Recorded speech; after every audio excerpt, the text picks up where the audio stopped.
आपने कॉन्स्टिट्यूशन की बात कही।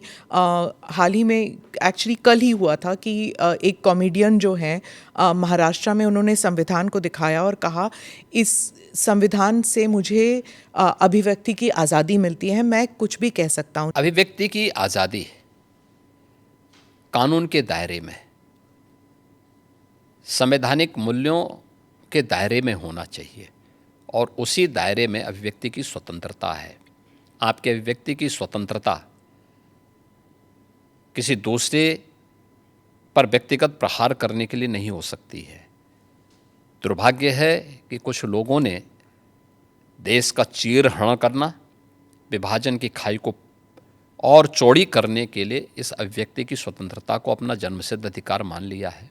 और मुझे लगता है ऐसे लोगों के खिलाफ जो समाज में विभेद पैदा करके सौहार्द को खतरे में डालने का कार्य कर रहे हैं, उनके साथ कानूनी तरीके से उनके साथ उसी प्रकार का व्यवहार भी होना चाहिए। महाराष्ट्र में ही कुछ महीने पहले एक स्लोगन उठा था, बटेंगे तो कटेंगे।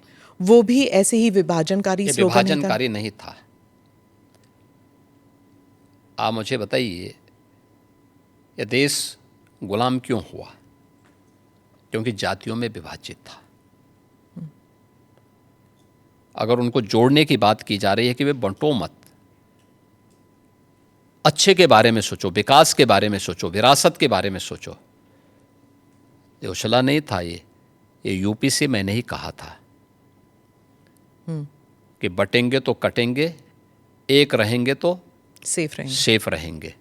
तो ये बात यहाँ से हमने कही थी और मुझे लगता है कि चीज़ें आगे बढ़ी, लेकिन इसमें बुराई आगे बढ़ी।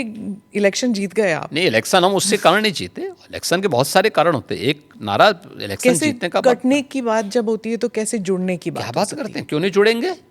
जब कटने काटने की बात आप मुझे बताइए, इतिहास में करोड़ों हिंदू काटे नहीं गए क्या? तो फिर लाखों हिंदू कश्मीर में काटे नहीं गए क्या? काटे नहीं गए थे।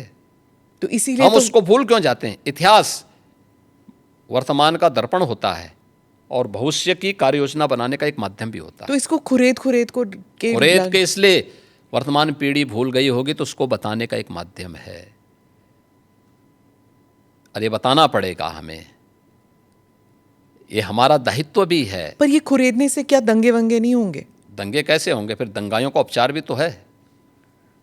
दंगों से वो डरेगा जो उन दंगाइयों के सामने घुटने टेक करके नाक रगड़ते हैं। उनको घुटनों के बल चलने